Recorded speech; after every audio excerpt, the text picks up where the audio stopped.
Hello, my name is Manfred Lange. I'm the CTO at MacroActive and I have been in the software industry for 25 years. In those cases where an attacker might be able to get past your credentials, for example, they might have your username and their password and they gain access to your account, let's say your Instagram account. What it would mean is that that attacker is then able to act as if they were you. And so that's certainly something you want to avoid.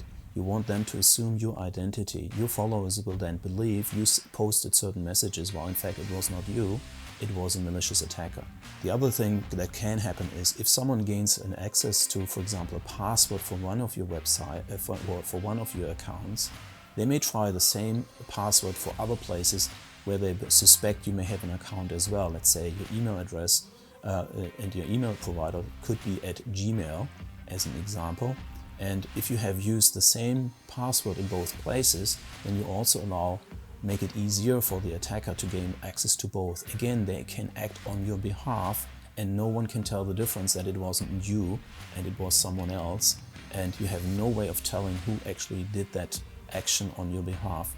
Another challenge that can happen is when someone gains access to some of your accounts, maybe you are also using websites where you may have stored your credit card details for shopping. So a different person might be able to then go shopping using your credit card and therefore and then also even change the shipping address. So you pay, they get the stuff, you don't want that. That's another consequence that may happen. The damage can be quite significant. There can be easily hundreds and thousands of dollars depending on the limit on the credit card. You'd want to avoid that as well. A very important base to remember is also to look into options how you can protect yourself. First, certainly you want to choose passwords that are strong.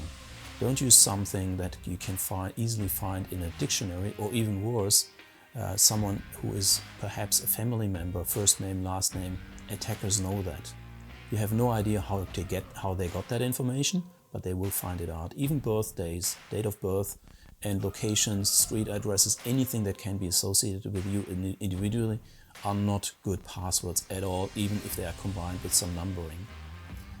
Choose strong passwords. For example, choose random passwords that have uppercase, lowercase characters in them, maybe digits, maybe special characters.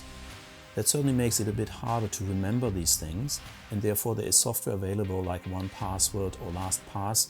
These are online password managers, and they also allow you to create random passwords that are really strong passwords. That's one option to do.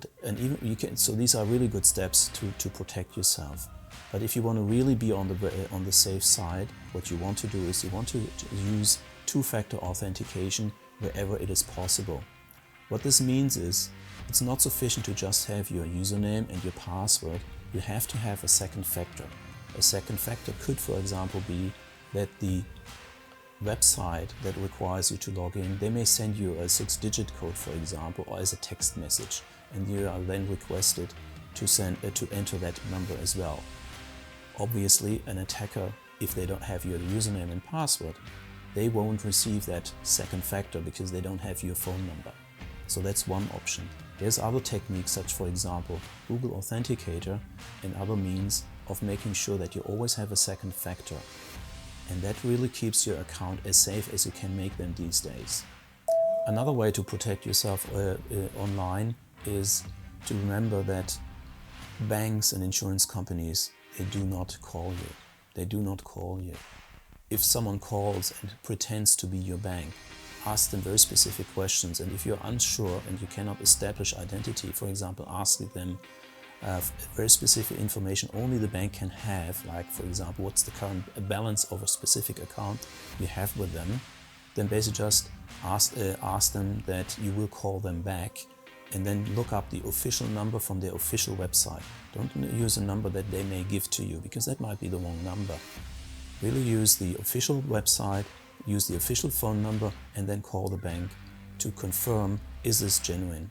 They're all very understanding if you raise that as an issue, but it's another way of keeping you safe online, making sure people cannot gain access, for example, to your bank account and then start moving money around, most certainly not to a different bank account of yours, usually that money is gone within minutes or hours and there's no way to recover it.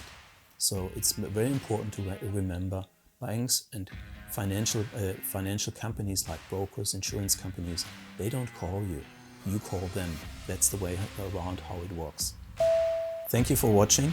If you're interested in more tips, please follow us here on YouTube or on any of our social media channels or visit our website. All the links are in the comment section below. Thank you.